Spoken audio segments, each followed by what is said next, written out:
श्री राम भगवान द्वारा गोवर्धन पर्वत को दिया गया वरदान भगवान श्री राम के जीवन में बहुत से महत्वपूर्ण घटनाएं घटी, जिनमें से एक अत्यंत महत्वपूर्ण घटना श्री राम के द्वारा गोवर्धन पर्वत को दिया गया वरदान है। हालांकि गोवर्धन पर्वत का प्रमुख संबंध श्री कृष्ण से भी जुड़ा हुआ है। इस पर्वत का उल्लेख रामायण में भी मिलता है।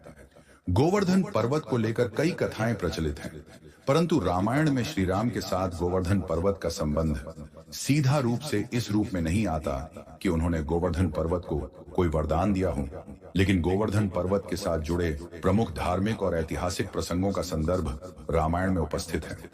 रामायण में भगवान श्री राम और गोवर्धन पर्वत का परोक्ष रूप से संबंध देखा जा सकता है। सबसे पहले गोवर्धन पर्वत का महत्व हमें महाभारत और कृष्ण लीला के संदर्भ में ज्यादा दिखाई देता है। श्री कृष्ण ने गोवर्धन पर्वत को अपनी छोटी अंगुली पर उठाया था ताकि गोकुल वासियों को इंद्रदेव की मूसलधार बारिश से बचा सकें।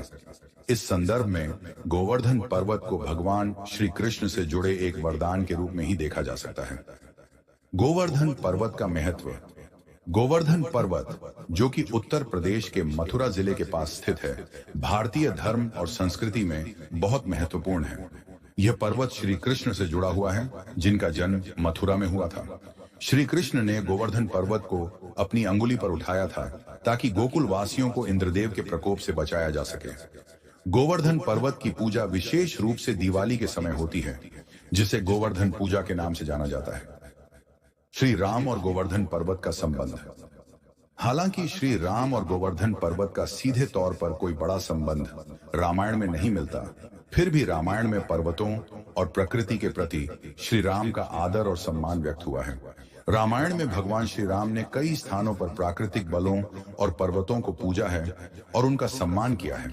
श्री राम का जीवन धर्म, सत्य और प्रकृति के प्रति सम्मान का प्रतीक था। गोवर्धन पर्वत के साथ जुड़ी कृष्ण लीला। जब गोवर्धन पर्वत को लेकर श्री कृष्ण ने अपनी अंगुली पर उसे उठाया, तो यह घटना एक महत्वपूर्ण धार्मिक चमत्कार के रूप में स्थापित हुई। इस कृत्य ने यह सिद्ध कर दिया कि भगवान ही सर्वशक्तिमान होते हैं और वे प्राकृतिक आपदाओं से अपने भक्तों की रक्षा कर सकते हैं।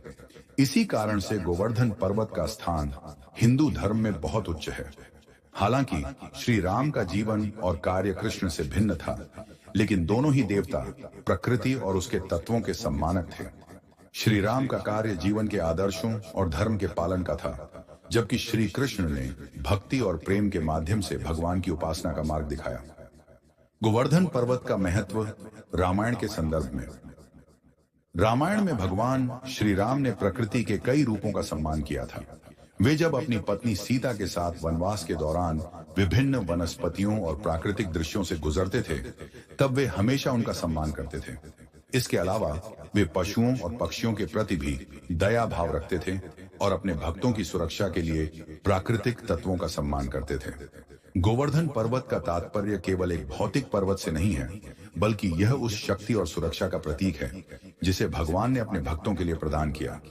श्री राम ने कभी इस पर्वत को उठाकर उसकी पूजा की हो या गोवर्धन पर्वत को किसी विशेष रूप से वरदान दिया हो, ऐसा रामायण में प्रत्यक्ष रूप से नहीं मिलता, लेकिन उनका जीवन इस संदेश से भरा था कि भगवान अपनी भक्ति और समर्पण से किसी भी शक्ति को